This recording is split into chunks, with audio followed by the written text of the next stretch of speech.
안녕하세요. 생생매거진 오늘 황진입니다. 고유가 위기에 정부가 유류세를 인하했지만 여전히 리터당 2,000원이 넘는 휘발유와 경유 가격에 그 효과를 체감하기는 어렵습니다. 부담이 커진 시민들이 대중교통으로 돌아서면서 6월 대구의 하루 평균 시내버스 이용객이 51만 9천여 명, 코로나 이전의 85%까지 회복했다고 합니다. 대중교통 이용이 늘어나는 건 좋은 거지만 그 이면에 우리 서민들의 물가 고통이 있다는 게 많이 씁쓸하죠. 정치권에서는 높은 기름값과 고공물가 부담을 덜어주기 위해서 대중교통 카드 사용의 소득공제율을 높이고 대중교통비를 반값으로 줄이는 정책도 추진하겠다고 합니다. 하지만 국회가 지금 이렇게 멈춰 있으니까 국민들은 더 힘들고 답답한 상황이죠. 전 세계적인 고유가 위기 속에서 유럽과 미국에서는 이미 대중교통 특별 할인 제도라는 걸 시행하고 있습니다. 유류 소비를 근본적으로 줄여서 기후위기에 효과적으로 대응하고 서민 부담까지 줄이는 정책인데요. 오늘 함께 그린 대구에서 이 내용 자세히 알아볼게요. KBS 대구 1라디오 생생매거진 오늘 7월 15일 금요일 순서 시작합니다.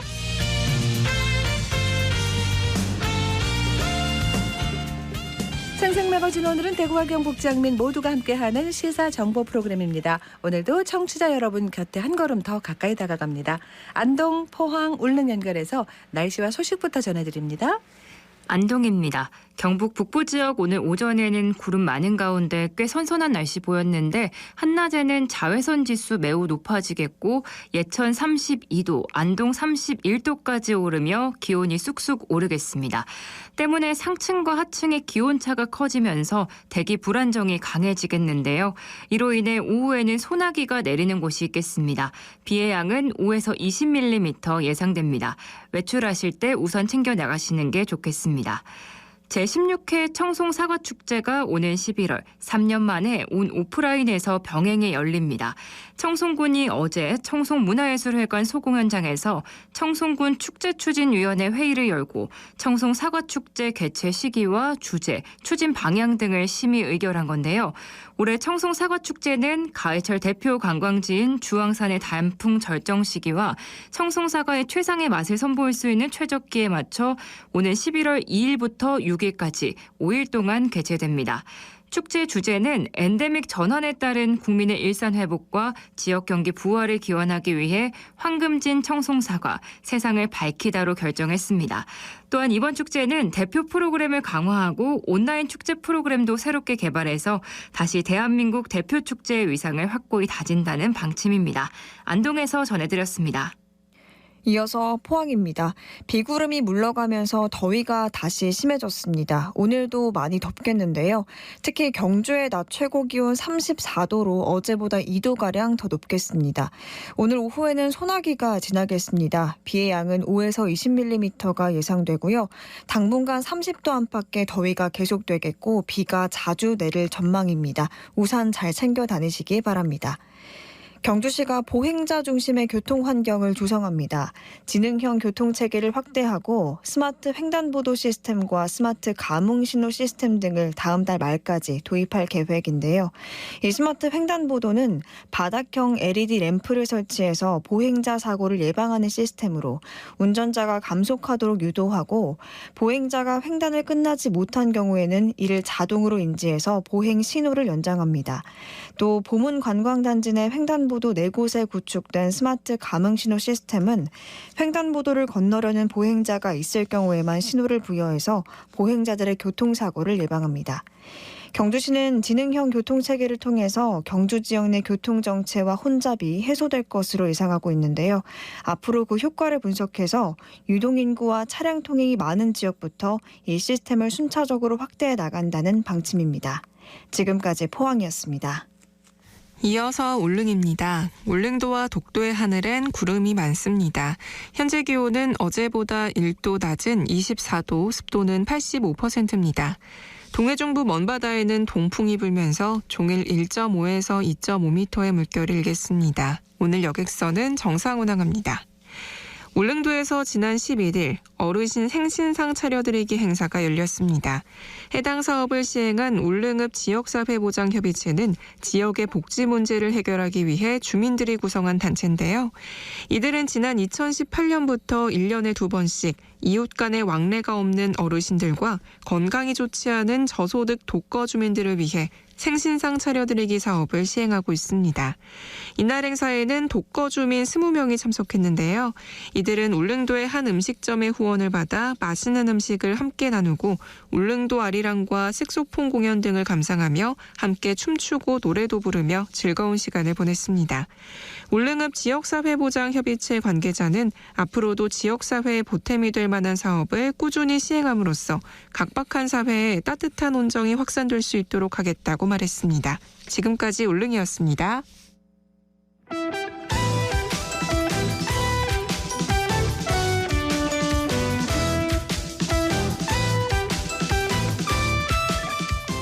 네, 오늘을 보는 키워드 뉴스 금요일에는 영남일보 정우태 기자 함께합니다. 어서 오세요. 안녕하세요. 네, 첫 번째 키워드 뭔가요? 네, 채무 상환입니다. 네, 뭐 빚을 갚는다는 거예요? 네, 홍준표 시장의 민선 8기 대구시가 현재 2조 3천억 여원에 이르는 채무 규모를 연내 5천억 원 줄이고 임기 중에 1조 5천억 원을 줄이겠다고 밝혔습니다. 네. 고강도 구조 개혁에 이어 재정 혁신에 나선 겁니다.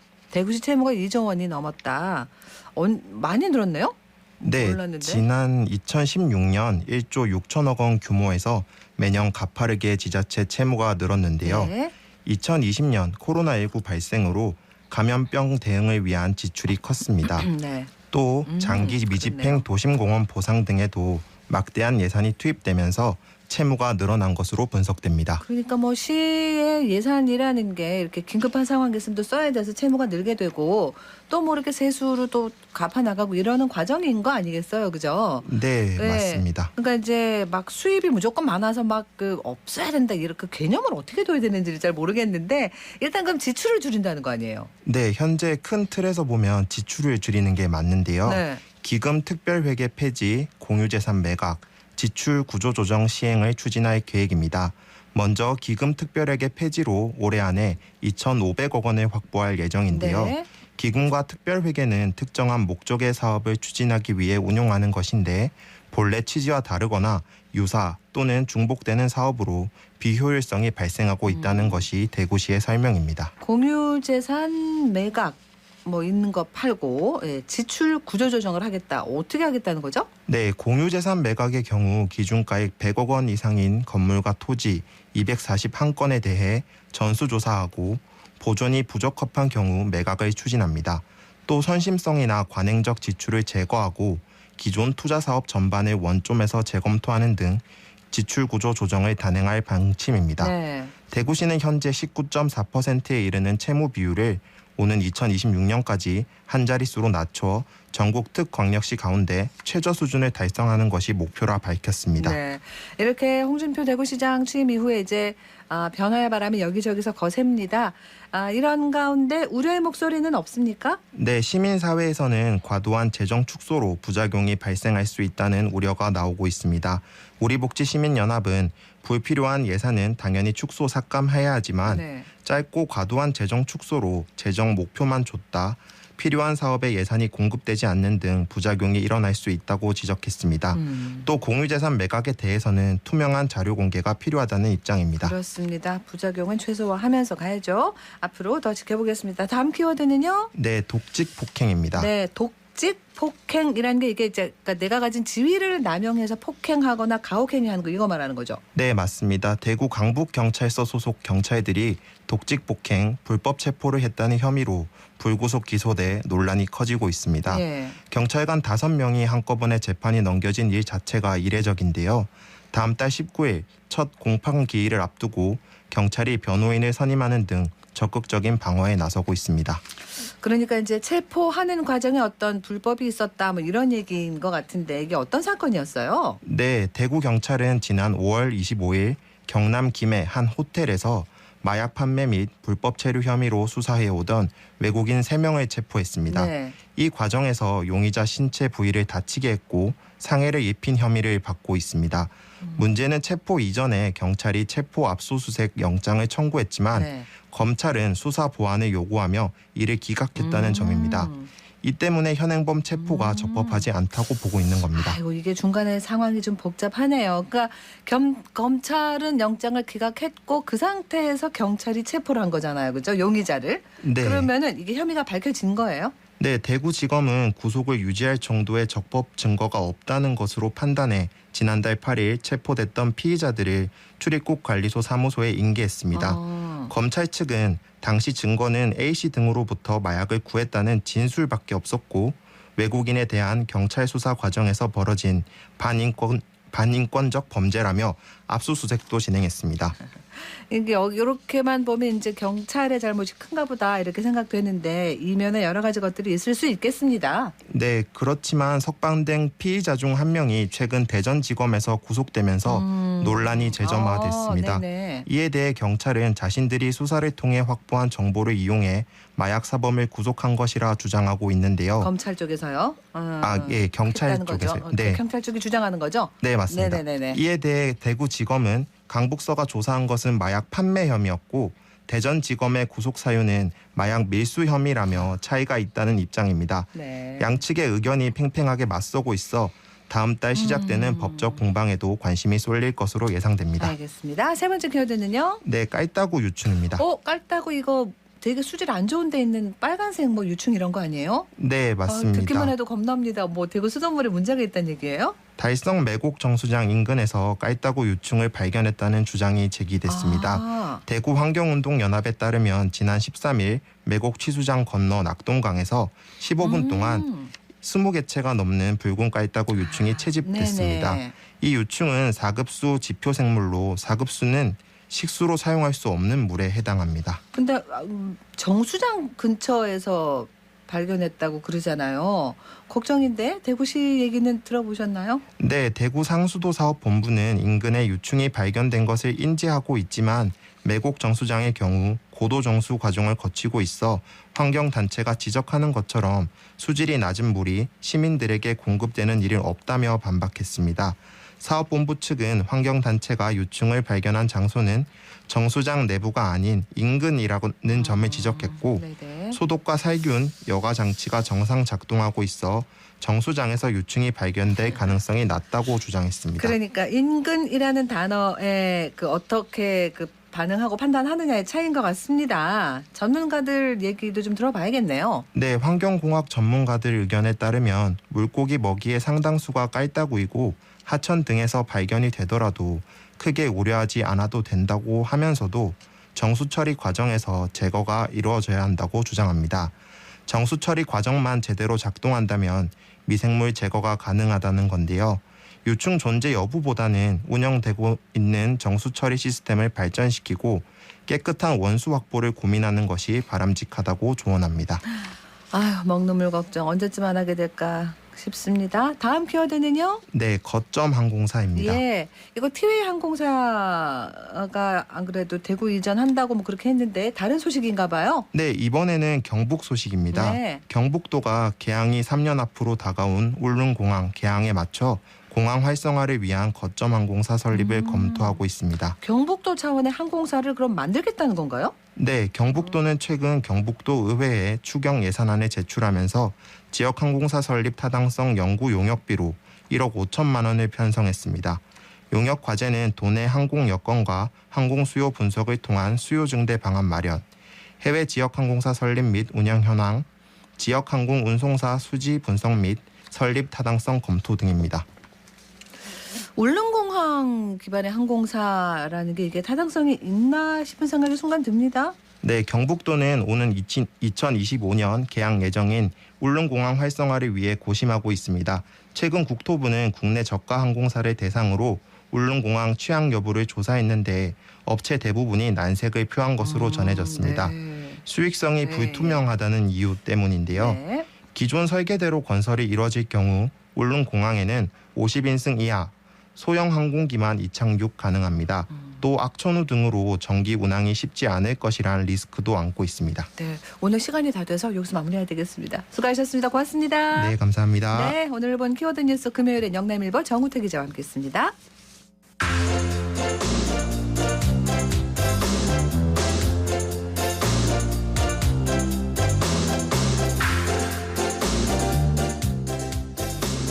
우리 청년들이 부담 없이 또래들과 같이 문화를 즐기고 체험도 하는 공간이 대구 수성구에 생겼습니다.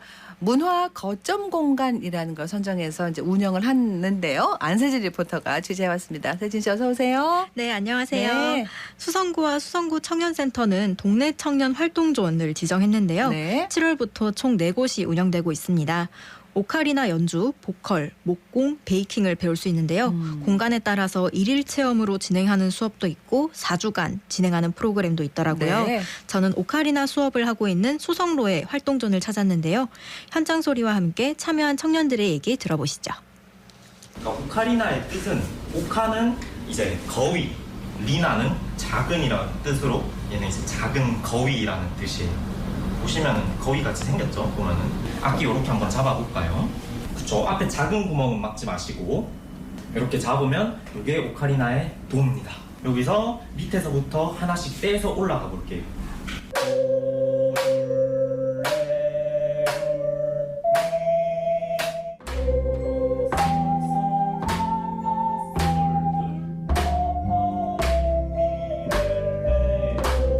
동성로 핫축제 때 이런 거 프로그램 한다길래 소식 접해서 신청하게 되었어요.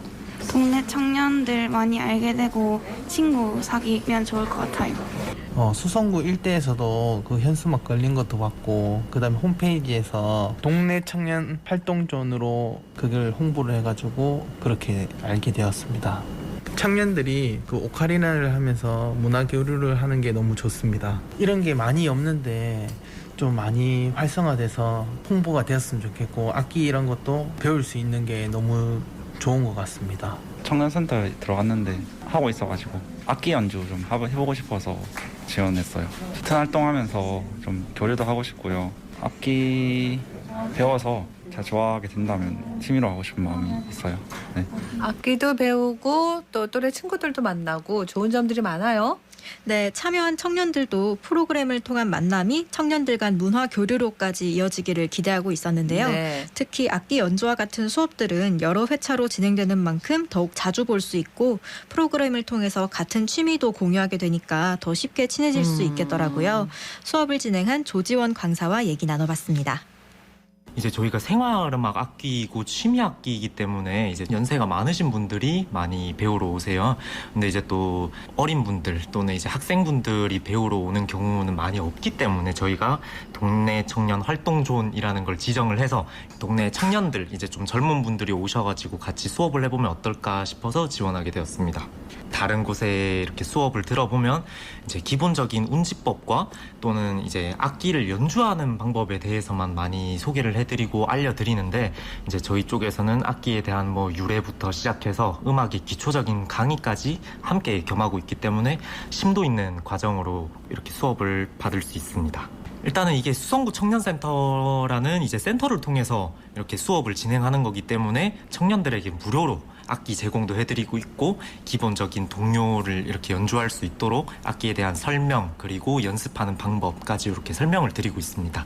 제일 좋은 장점이라면 무료가 제일 좋은 장점인 것 같습니다.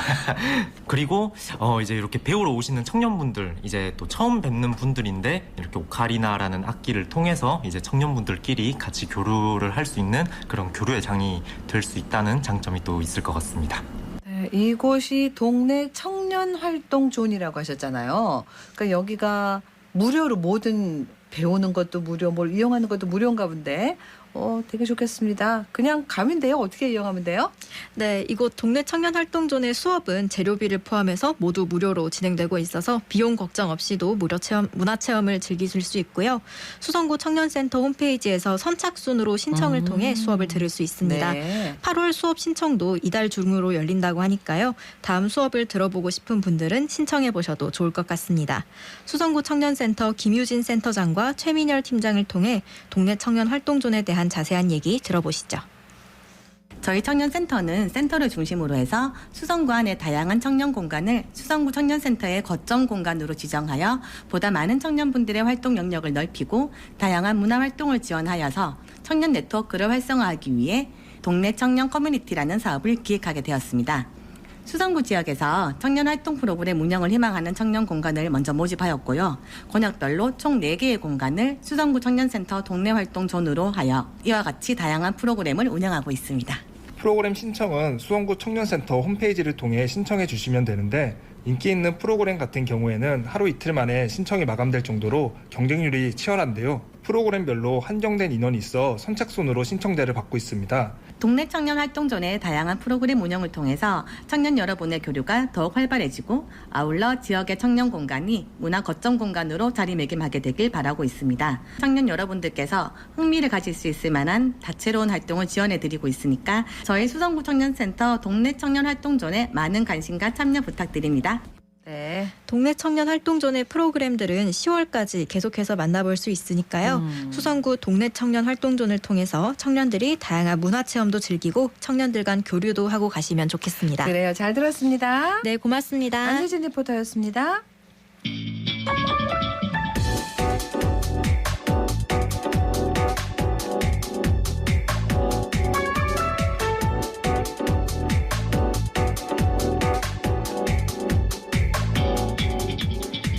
묻고 듣고 생각과 마음을 나누는 방송. 지금 여러분께서는 대구 경북을 보고 듣는 생생 매거진 오늘을 함께하고 계십니다.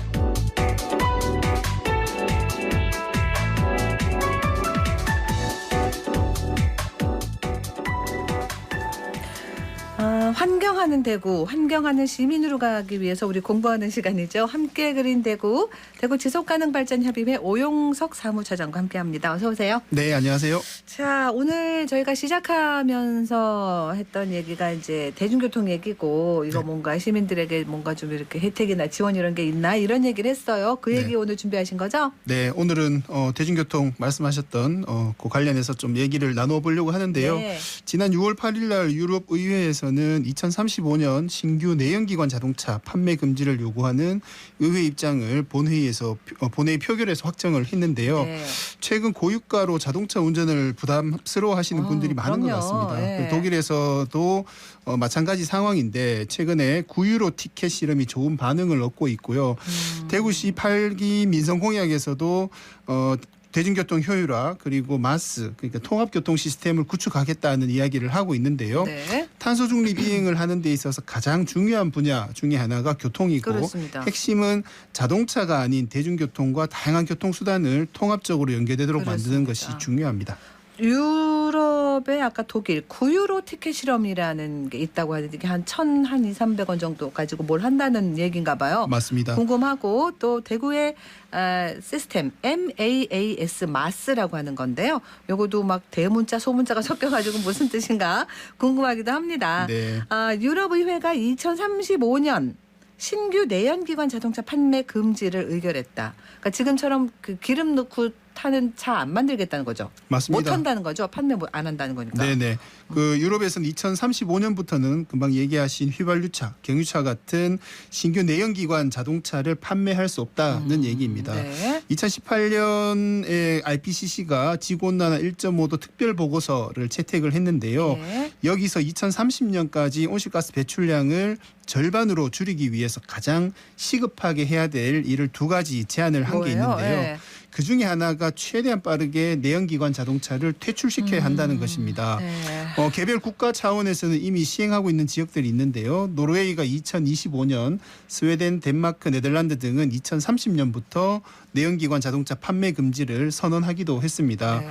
유럽연합 집행위원회는 2021년 7월 14일에 2030년까지 탄소 배출량을 1990년과 비교해서 55% 감축하기 위한 입법안 패키지로 핏455라는 걸 발표를 했는데요. 이번 조치는 이 핏455 행동 계획의 일환으로 추진되고 있다라고 보시면 될 것 같습니다. 이게 그렇게 되면은 지금까지 차를 만들어서 그렇게 팔던 자동차 회사나 뭐 이렇게 엄청나게 어떻게 폭탄 같은 얘기일 수도 있고 네. 반발이나 이런 게 당연히 있었을 거 아니에요. 네, 당연히 반발이 있었고요. 네. 독일 자동차 협회는 2035년 내연기관 자동차 판매 금지 법안에 대해서 반대하는 로비를 굉장히 적극적으로 했다고 알려져 있습니다. 네. 실제 표결 결과에서도 찬성은 339, 반대가 249, 그리고 기권이 24로 반대표도 상당히 많이 그러네요. 나왔습니다. 그래서 이 표결 결과에 대해서 유럽의 환경위원장과 녹색당 그룹들은 환경과 일자리를 동시에 보호하는 법안이라면서 환영하는 메시지를 낸 반면에 국민당 그룹들은 산업활동을 비난하고 소비자에게 부담을 주는 법안이라고. 정치적으로 이게 다 갈라지는 것 같아요. 맞습니다. 그래서 특히 내연기관 자동차의 완전한 퇴출이 향후에 성능이 좋은 하이브리드 차량을 개발한다든지 바이오 연료 등 친환경 연료 사용 가능성을 제한하는 거라며 비난을 하기도 했는데요. 한편 포드라든지 볼보, 폭스바겐과 같은 유럽 대부분 자동차 업계는 2035년 내연기관 자동차 판매 금지에 대해 지지 입장을 표명하거나 이미 자사 계획으로 내연기관차 판매 중단을 발표하기도 하는 등 적극적인 모습을 보이기도 합니다. 전체적인 독일 자동차 협회는 반대하는데 또 각각의 회사들은 또 찬성하고 네. 아마 이제 시간이 필요할 것 같아요. 이게 정리가 되는데 그죠? 네. 우리나라도 이런 논의를 하고 있습니까? 사실은 윤석열 대통령이 후보 시절 2035년 내연기관 신규 등록 금지 정책을 공약으로 발표를 하기도 했었는데요. 네. 이 공약은 윤석열 정부가 제시한 110대 국정과제에서는 좀 완화가 되어서 내연기관차 금지에서 무공해차 추진으로 바뀌었습니다. 그럼 금지는 안 하고 더 추진한다 이렇게? 그러니까 전기차와 같은 무공해차를 그때부터 더 이렇게 많이 보급을 하겠다는 건데요. 산자부는 민간 자율에 맡기자는 입장이고 환경부는 국정과제에서 이렇게 완화가 되다 보니까 별다른 의견 내지 않고 한 발 물러선 분위기라고 하고 있고요. 예. 자동차 업계는 좀 속도 조절이 필요하다는 의견이고 환경단체들은 공약 이행을 요구하고 있는 가운데 하반기부터 정부 내에서 본격적인 논의가 시작될 전망입니다. 네, 그렇게 내연기관차 이제 판매 못한다. 그러면 생산을 못하게 되는 거고 그렇게 되면 이제 차는 타야 될 텐데 환경을 생각한 차 지금 보면 뭐 전기차잖아요. 네. 그렇게 바뀌게 될 거고요. 네. 자, 그러면 이제 대중교통 얘기가 이제 나오는 거죠. 이런 상황에서 그러면 그렇게 안 하면 난 대중교통 타겠다라는 네. 사람이 훨씬 많아질 거 아니에요. 맞습니다. 그죠? 네, 최근 고유가 상황에서 자동차 포기하는 사람이 또 더 늘어나고 있는데요. 국내에서는 고유가 대책이 유류세 감면에 집중이 되고 있지만 시민들은 그 효과를 체감하기가 쉽지가 않습니다. 맞아요. 세계 각국도 비슷한 상황을 겪고 있는 가운데서 독일의 9유로 티켓 실험이 굉장히 주목을 받고 있는데요. 네. 9유로 티켓은 6월 1일부터 8월 31일까지 한시적으로 9유로 그러니까 우리 돈으로 하면 12,000원 정도가 되겠죠. 한 달간 지하철, 트램, 버스와 같은 전국 각지에서 근거리 대중교통을 모두 이용할 수 있도록 하는 정책입니다. 12,000원이네요. 네, 유가와 인플레이션 우려가 커지는 상황에서 시민들의 생활비 부담을 덜어주기 위한 독일 정부의 통합적인 경제 부담 완화 정책이라고 보시면 될 것 같습니다. 그러니까 이제 9유로 그러니까 우리 돈으로 12,000원 그 정도면은 대중교통을 한 달 동안 마음껏 이용할 수 있다는 건데요. 맞습니다. 오, 아주 괜찮나 보입니다. 네. 네, 그 독일 베를린 기준으로 하면 대중교통을 한번 이용할 때 보통 한 3유로 정도가 되고요. 네. 한 달권을 기존에도 판매를 하고 있었는데 86유로였습니다. 그런데 9유로 티켓은 전국 어디서나 사용할 수 있고 대중교통을 3번만 이용을 해도 본전이 되는 셈이죠. 그러게요. 독일 베를린 대중교통공사는 우리가 이렇게 너그러웠던 적은 없었어라고 9유로 티켓 광고를 하기도 하는데요. 네네. 네, 9유로 티켓이 도입되고 난 이후에 한 달 동안 2,100만 장이 판매가 되었고요. 저도 살 것 같아요. 네, 기존에 정기 승차권 이용자도 한 1,000만 명이 있었기 때문에 총 3,100만 장이 팔린 셈입니다. 정기 승차권 이용자는 월 결제 방식이라서 9유로를 제외한 나머지 차액은 돌려받게 되는데요. 독일 연방 정부에서 이 9유로 티켓에 대한 이용자 설문조사를 해보니 통해서 보다 구체적인 데이터를 수집하고 향후 정책에 반영하려고 하고 있습니다. 네. 반응 아주 좋겠는데요, 이건 그죠? 네. 뭐 설문조사 결과도 나온 게 있어요? 조사한 게? 네, 일부 조사 결과가 소개되었는데요. 9유로 티켓을 이용하는 목적이 뭐냐 이렇게 물었더니 응답자 53%가 쇼핑이나 병원 방문 등 일상생활 이동을 위해서 이용을 한다고 대답을 했고요. 39%는 출퇴근과 통학, 33%는 근거리 나들이, 그리고 14%는 휴가나 여행에 티켓을 사용했다고 응답을 했습니다. 네. 구입한 이유에 대해서 물어보니까 70%가 티켓 비용이 저렴해서 구입했다. 50% 이상은 자가용 사용을 중단하기 위해서 구입을 했다. 12%는 대중교통을 한번 이번에 이용해 보려고 구입했다. 이렇게 응답을 했는데요. 네네. 아직 뭐 한 달 이상 더 남아서 결과는 지켜봐야 되겠지만 독일 연방 정부는 9유로 티켓 정책이 이미 상당한 성공을 거뒀다라고 평가를 하고 있고요. 그래 보이네요. 네, 독일 연방 정부는 9유로 티켓이 3개월간 실험이 끝나고 난 이후에는 기후 친화적인 이동 수단으로 전환할 수 있는 상당히 큰 기회가 되었다라고 생각을 하고 있는 것 같습니다. 네. 너무 저렴하다고 봐야 되잖아요. 그죠? 네, 너무 맞습니다. 저렴한데 이렇게 하려면은 그러면 이제 그 나라의 예산이 또 그만큼 들어가야 되는 건데. 그렇죠. 그거 하겠다는 거잖아요. 그죠? 9유로 티켓 정책에 투입되는 예산이 3개월간 약 3조 4천억 정도로 추산이 되고 있는데요. 이것은 9유로 티켓으로 인해서 교통공사의 티켓 수입 감소가 예상되는 금액이라고 보시면 될 것 같습니다. 예. 이 비용은 지역 철도라든지 대중교통 인프라 개선을 위해서 지원되는 지역화 기금을 통해서 이 예산은 보전을 할 계획이라고 하고요. 네. 현재 우리 정부가 감면하는 유류세 규모가 약 3조 원 가량 될 것으로 보이는데요. 네. 유류세 감면이 정작 경제적으로 타격이 큰 서민들보다 고소득층의 혜택이 집중된다는 비판이 있습니다. 네. 그래서 이 비용을 오히려 자동차 이용을 줄이고 대중교통 이용도 활성화하는 데 투자를 한다면 기후도 보호하고 서민들의 경제적 부담을 줄이는 데도 기여할 수 있을 것 같습니다. 네. 대구도 지금 뭐 교통공사 얘기도 나오고 있고요. 네. 대중교통 쪽으로 말씀하신 대로 눈길을 좀 더 돌려가지고 방법을 많이 찾아야 되겠다는 생각이 듭니다. 어떻게 잘 될 거라고 보세요? 네, 시장님 공약에도 대중교통을 효율화하겠다는 공약이 들어가 있는데요. 네. 대구시가 매년 시내버스와 지하철 운영에 따른 적자를 보전하는 데 지원하는 예산이 각각 2천억 규모로 전체 한 4천억을 매년 지원을 하고 있습니다. 네. 대구시 교통수단 분담률을 보게 되면 승용차가 한 52%, 대중교통은 버스가 19%, 철도가 10%로 대중교통 수단 분담률은 약 29% 정도 됩니다. 네. 승용차 비중은 줄이고 대중교통 비중을 높여야 이 비용도 줄일 수가 있는데요. 맞습니다. 여기는 두 가지 전략을 함께 추진할 필요가 있습니다. 하나는 승용차 이용을 불편하게도 해야 되고요. 또 하나는 대중교통 이용 편의성을 높이는 정책도 그거죠. 함께 맞습니다. 추진을 해야 합니다. 네네. 대중교통 수단 분담률을 높이려면 자동차 이용하시는 분들이 자동차를 버리고 대중교통으로 이동을 해야 하는데 그렇죠. 기존의 대중교통 편의성만 높이는 정책으로는 불가능합니다. 그래서 자동차 이용이 불편하고 비용도 부담스러워져야 자가용 이용이 줄고 대중교통은 확대가 될 수 있을 것입니다. 그러니까 이게 이상과 현실의 괴리라고 그럴까요? 핑계를 대는 걸 수도 있겠습니다만 쉽지는 않아요. 답은 맞는데. 네, 그죠? 맞습니다. 기존에 자동차 이용하시는 분들이 편하게 잘 이용하고 있는 거를 불편하게 만들기 때문에 반발이 네. 클 수밖에 없고요. 네. 대중교통 이용 편의성을 높이는데 가장 핵심이 정시성, 그다음에 배차 간격입니다. 맞아요. 20-30분씩 요즘도 기다리고 그럴 수 있거든요. 맞습니다. 그래서 시민들이 지하철을 이제 편리하게 생각을 하는 이유는 정해진 시간에 네, 도착을 네, 하고 바로 자주 언제 올지가 예측이 되기 맞습니다. 때문인데요.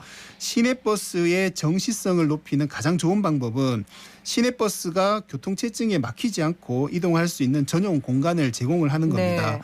최소한 한 차선 이상을 시내버스에게 제공을 하고 그래서 신속하고 쾌적하게 이동할 수 있는 공간을 확보를 해줘야 네네. 버스를 이용하는 시민들의 편의성도 높아지게 될 것입니다. 네네. 반면 이렇게 추진하게 되면 자동차를 이용하는 시민들에게는 도로가 한 차선이 차선이 줄어들겠죠. 줄죠. 네. 그러면은 정체가 발생하고 자동차 이용이 불편해지기 때문에 더 편리한 대중교통으로 이동할 가능성이 높아지게 됩니다. 전 세계 많은 도시들이 금방 말씀드린 것처럼 도로 공간의 정의로운 재분배를 통해서 도시교통을 혁신하고 있는 사례들이 많은데요. 대표적으로 바르셀로나 같은 도시는 예. 도로 연장이 900km가 넘는데 이거를 300km로 줄이겠다. 그리고 파리시도 노면 주차장 70%를 없애고 자전거와 대중교통을 위한 공간으로 전환을 하고 있는 중입니다. 그러니까 이제 그 인식의 전환이라는 그죠 대전제가 이제 나오는 거죠. 그렇게 되면 네. 그러니까 시선을 완전히 돌려서 대중교통 활성화를 핵심에 놓고 공간도 재분배하고 네. 어떤 교통 흐름도 다 새로 바꿔야 된다는 거예요. 우리 인식부터 그죠? 맞습니다. 근데 또 보면은 지금 이렇게 그려보면 대중교통 이용이 불편한 지역도 있거든요. 네. 이런 것도 챙겨야 된단 말이죠. 뿌리부터. 맞습니다. 네. 그래서 사실은 도시계획 단계에서 혹은 대규모 택지 조성 단계에서부터 대중교통망을 고려해서 맞습니다. 계획을 수립을 해야 하는데요. 네.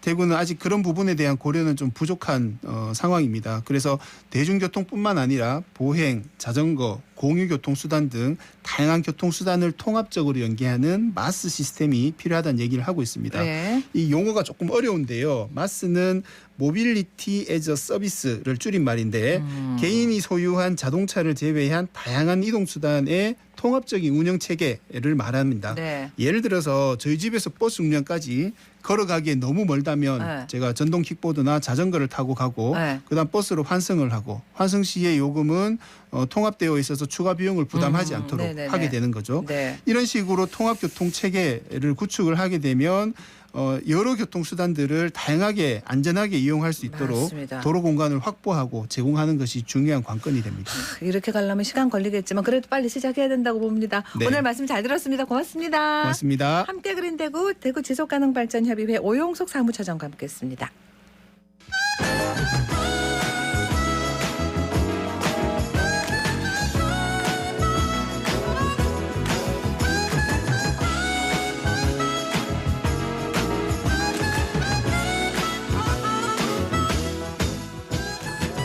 (11시 44분) 지났습니다. 금요일엔 문화, 오늘은 김은수 독립큐레이터와 함께합니다. 어서 오세요. 네, 안녕하세요. 네, 오늘은 대구 미술관에 아주 좋은 전시 하나 갖고 오셨네요. 네, 맞습니다. 네. 오늘은 7월 12일부터 대구 미술관에서 시작된 프랑스 현대미술의 거장 다니엘 비렌의 개인전 이야기를 가지고 왔습니다.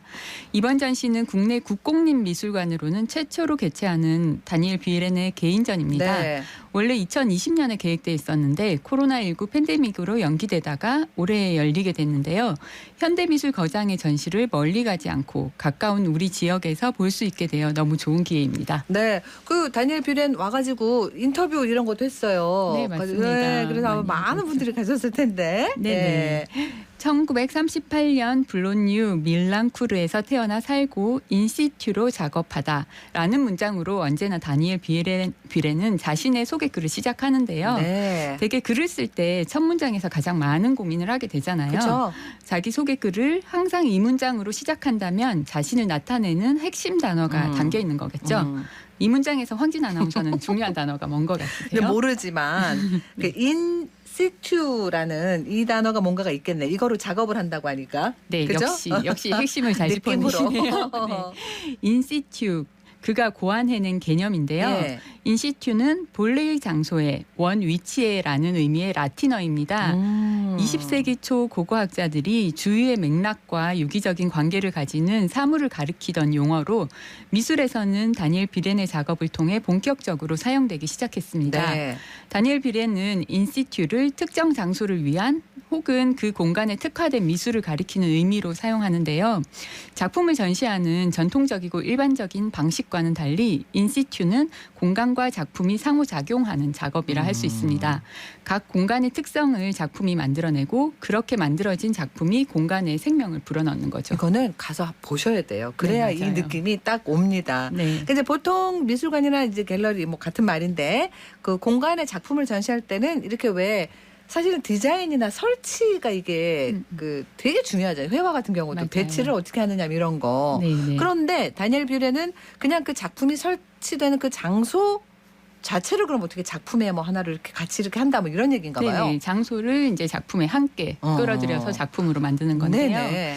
인시튜 작업은 작업과 전시 장소 간의 관계의 중요성을 인식합니다. 그의 초창기 인시튜 작업은 대부분 거리에서 진행됐는데요. 네. 다니엘 비렌은 1964년 르프랑상과 1965년 제4회 파리 비엔날레상을 수상하여 평단의 조명을 받았음에도 불구하고 기성 미술관 기관들로 작품으로부터 전시 초대를 받지 못했습니다. 네. 발표하지 못하고 쌓여만 가는 작품들로 비좁아지 있는 작업실을 보며 비례는 이러한 상황이 작품의 제작과 전시 장소가 분리되는 이원적인 체계에서 비롯된다고 생각하게 됐어요. 그래서 작가가 작품을 세상에 알리기 위해 할 수 있는 일은 큐레이터나 아트딜러, 평론가, 기자 등이 작업실로 찾아오기를 기다리는 것뿐이라는 걸 깨닫게 된 거죠. 또한 작품이 작업실을 떠나 중개를 통해서 전시장으로 가는 과정에서 원래의 제작 의도에서 변형될 위험이 있다고 감지한 비례는 작업실을 버리고 작품을 전시 장소에서 직접 제작한다는 원칙을 세우고 미술기관이 아닌 거리로 나서게 됩니다. 이제 이해했습니다. 작업실 따로 있고 전시하는 공간 따로 있는 게 아니고 아예 그냥 전시 장소가 내가 작업하는 곳이다. 이렇게 이해하면 된다는 거죠? 네네, 맞습니다. 그러니까 작업과 전시를 거리에서 한다는 거예요. 그죠? 네, 거리나 이제 외부 공간. 어느 공간. 네네네, 공간 외부로 나간다는 뜻인데요. 네네. 전시 장소가 거리라면 거리에서 직접 작업을 하고 전시를 하는 거라고 이해하시면 되고요. 네. 따라서 인시튜 작업은 전통적인 작업실 제작 개념을 벗어나는 것이 주요 특징이라고 할 수 그렇네요. 있습니다. 또한 전시 현장에서 작품이 구상 제작되며 전시 장소와의 관계에서만 의미를 가지므로 전시가 끝나면 그 존재 가치가 상실돼서 파괴되는 거죠. 네. 그 결과 초기 인시튜 작업은 일회적이며 운반 또는 이동이 불가능했습니다. 네. 그러면은 이 작가의 작품이 그럼 한번 이렇게 전시하고 나면 없어지는 거란 얘기잖아요. 네네. 네. 그래서 한 작품은 한 장소에서만 일시적으로 의미를 가지기에 뭐 회고전이란 그러니까 아예 애초에 생각하기도 어렵고 인시튜 작업의 흔적은 작가가 사진 추억이라고 부르는 사진들로만 남게 됩니다. 그러나 이러한 사진 추억들도 불완전한 것이어서 작품에 대한 유일한 정보는 현장에서 직접 보는 것뿐이죠. 그러니까요. 그거는 좀 너무 좀 아깝다는 생각 이런 게 드는데 그럼 지금도 이렇게 하시는 거예요? 네. 하지만 비례네 작업에 변화가 오기 시작하는데요. 1984년 폭발한 작은 오두막이라는 제목의 작품 연작을 시작하면서부터입니다. 그전에 인시튜 작업들과 달리 오두막이 미리 제작돼서 전시 장소에서 설치 매뉴얼에 따라 조립되고 반영구적이고 여러 장소에서 반복적으로 설치될 수 있는 작업이었습니다. 비례는 폭발한 오두막에서 중요한 것은 여러 다른 장소에 반복적으로 설치할 수 있는 오두막을 장소마다 다른 모습으로 보여주는 방식이라는 점에서 이를 위치 작업, 트래비 시튜라 명명했습니다. 80년대 전에 인시튜 작업이 특정 장소에서 이동할 수 없는 고착적인 장소 특정성을 단어가 어려운데 네네, 맞아요. 예전에는 한 군데 그냥 거기 있는 데에서만 했다. 했는데 80년대 이후의 작업은 장소를 옮겨 다니면서 설치되는 장소의 맥락을 작품의 일부로 삼는 새로운 장소 특정성으로 변화하게 된 거죠. 아이고, 네. 무슨 말인지 알겠습니다. 80년대 이후 작품들은 그러니까 같은 작업인데 장소를 옮겨서 이걸 매뉴얼에 따라서 아까 말씀하신 대로 조립을 이렇게 해서 이 작품 또 다르게 해서 이 작품 다른 작품이 된다 이런 얘기잖아요. 네, 그렇습니다. 네. 1985년 비례는 프랑스 문화부의 공공 주문을 받아서 두 개의 고원이라는 설치 작품을 제작하게 됩니다. 이 작품에서 그는 검정 줄무늬가 새겨진 260개의 화강암 기둥을 역사 문화재이자 파리 정치 문화 지리적 중심부인 팔레 루아얄에 설치했습니다. 네. 두 개의 고원은 현대미술이 난해하다는 선입견, 문화재 보존에 대한 상반된 시각, 작품을 주문한 정부의 정치적 성향, 팔레 루아얄을 둘러싼 이해관계의 상충 등으로 철거 위기를 겪으면서 장소의 맥락에서 자유롭지 못한 인시튜 작업의 특성을 보여줬는데 하지만 이 작품은 무명에 가깝던 비렌이 프랑스를 대표하는 공공미술 작가로 이름을 날리게 만들어주었습니다. 네. 예전에 제도 비판 작업과 두 개의 고원으로 국내외에서 명성을 얻은 비례는 1986년 제42회 베니스 비엔날레에 프랑스 대표로 참가해서 황금 사자상을 수상하며 전 세계 미술계에 주목을 받았습니다. 이후 뉴질랜드, 스투트가르트, 일본 등에서 권위 있는 미술상 수상이 이어졌고요. 정형화된 미술 제도를 비판해온 비례연이었지만 세계 미술계는 큰 상으로 그의 작품의 경의를 표하고 있습니다. 네. 그 공공미술 작가라는 것도 아주 눈에 띄고요. 이번에 대구 미술관에 전시하는 작품들은 어떤 작품들이에요? 네, 다니엘 비레는 대구 미술관에 와보고 주변의 경관과 공간을 보고 바로 전시에 응했다고 합니다. 아주 마음에 들었나 봐요. 네. 84이라는 나이가 무색하게 열흘 정도 작품 설치를 위해 대구 미술관에 머물렀고요. 이번 전시에는 회화, 영상 설치 등 작품과 공간의 특정 관계에 주목한 29점의 작품을 소개합니다. 네. 어미오레는 2014년 프랑스 스트라스부르크에서 처음 공개된 대규모 인시튜 작품 어린아이의 놀이처럼이 나폴리 시드니에 이어서 아시아권으로는 처음으로 소개되고요. 최근 인시튜 작업 중에서 대표작인 이 작품은 아이들이 좋아하는 블록 쌓기 놀이에서 영감을 받았다고 합니다. 네. 사면체라던가 정육면체, 원통형, 아치 형태 104점이 최대 6m 높이까지 쌓아 올려져서 배치된 대규모 설치 작품입니다. 그리고 또 다른 공간에는 장편 필름 시간을 넘어 시선이 닿는 끝이라는 영상이 아시아권 최초로 상영되는데요. 네. 그동안 작가가 걸어왔던 시간과 여러 에피소드들을 집약적으로 담은 자서전과 같은 영상물로 러닝타임이 6시간 30분입니다. 네. 그래서 하루에 한 번만 상영된다고 네. 하는데요. 저는 하루 날 잡고 가서 그 빈백에 누워가지고 6시간 30분 동안 감상하려고 합니다. 아우, 그래야 되겠네요. 네네. 네네. 마지막으로 제1전시장의 넓고 밝은 공간에서는 2015년 이후 제작한 작가의 입체 작품들을 만날 수 있는데요. 이 작품들에서 가장 눈에 띄는 것이 작품에 사용되는 거울과 플렉시글라스입니다. 거울이나 플렉시글라스를 통해서 반사되는 관람자나 빛, 대구미술관 공간과 같은 외부적 요소들을 함께 비로소 작품이 완성되는 거죠. 네. 그러니까 이제 전국에서도 오실 것 같아요. 다니엘 비렌이 온다고 이러면서. 네. 그래서 그렇게 해서 오시는 분들의 기대는 정말 저버리지 않을 듯한데, 네. 비렌이 대구 미술관 와서 둘러보고 하면서 아주 마음에 들어서 오긴 했다. 그리고 네네. 같이 뭔가 설치하는 거에 대해서 같이 작업도 좀 했다 그랬잖아요. 네네네. 어땠을까요? 마음에 들었겠네요. 그렇죠. 네. 사실 다니엘 비레는 작품을 직접 설치하고 자신의 작품에 대해서 전혀 설명하지 않는 것으로 유명한데요. 작품에 대한 설명이나 의견을 주지 않는 이유는 자신의 의견을 관람객들에게 강요하고 싶지 않기 때문이라고 합니다. 네. 작품을 해석하는 것은 오로지 관람객의 몫이라는 거죠. 네. 대구미술관에 온 그는 위에서 내려다볼 수 있는 전시장 형태는 이곳이 처음이고 공간 유연성이 풍부한 이곳에서 새로운 각도로 작품을 즐겼으면 좋겠다고 말했습니다. 네. 이번 전시는 내년 1월 29일까지 열리는데요. 꼭 방문하셔서 작품, 관람자 그리고 전시 공간이 역동적으로 발생시키는 상호 간의 관계성을 감각적으로 경험해 보시기 바랍니다. 네, 공간이 전시의 하나다라는 거를 알고 가시면 좋겠고, 네, 영상물 러닝타임 6시간 30분 요거 기억하고 저도 날 잡고 가서 봐야 되겠습니다. 그 영상물이 악권이라 하더라고요. 알겠습니다. 작업 세계를 다 볼 수 있다고 합니다. 알겠습니다. 기억하겠습니다. 오늘 여기까지 들을게요. 고맙습니다. 네, 감사합니다. 김은수 독립 큐레이터와 함께했습니다. 교통정보입니다. 김현재 리포터. 네, 먼저 시내도로입니다. 신천대로 서대구 나들목 방향 긴 구간 속도 못 내고 있습니다. 동신교 지하차도 빠져나오면서 속도 떨어지고 있는데요.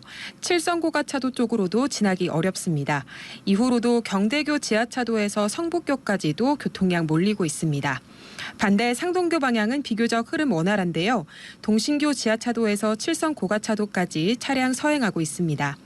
동북로는 연암내거리에서 무태내거리 방향 연암내거리 신호 2번 받아야 지나실 수 있겠고 학산로 학산내거리에서 3일병원 내거리 양방향은 신호 주기에 따라 밀렸다 풀렸다를 반복하고 있습니다. 이어서 고속도로입니다. 경부고속도로 서울 방향에 고장차 있습니다. 도동갈림목 지난 129km 지점 금호 2교 부근인데요. 1차로 쪽에서 1톤 화물차 고장 처리 중입니다. 운전자 나와서 수신호 중이지만 이 구간 지체는 없습니다. 이동하실 때 차선 변경에 신경 쓰셔야겠습니다. 중부내륙지선 금호갈림목 방향에선 작업 때문에 밀리고 있습니다. 현풍휴게소 부근 2.7에서 4.7km 구간인데요. 1km 정도 지체 보이고 있습니다. 지금까지 이 시각 교통정보였습니다. 대구시가 운영하는 야외 물놀이장 3곳이 오늘 개장합니다. 3년 만에 신천 야외 물놀이장, 두류 워터파크, 금호강 하중도 물놀이장 이렇게 올해 처음으로 선보이는 것도 있고 안전 소식 잘 지키면서 이 뜨거운 여름 보내주면 좋겠습니다. 7월 15일 금요일 생생매거진 오늘 여기까지입니다. 함께해 주신 여러분 고맙습니다.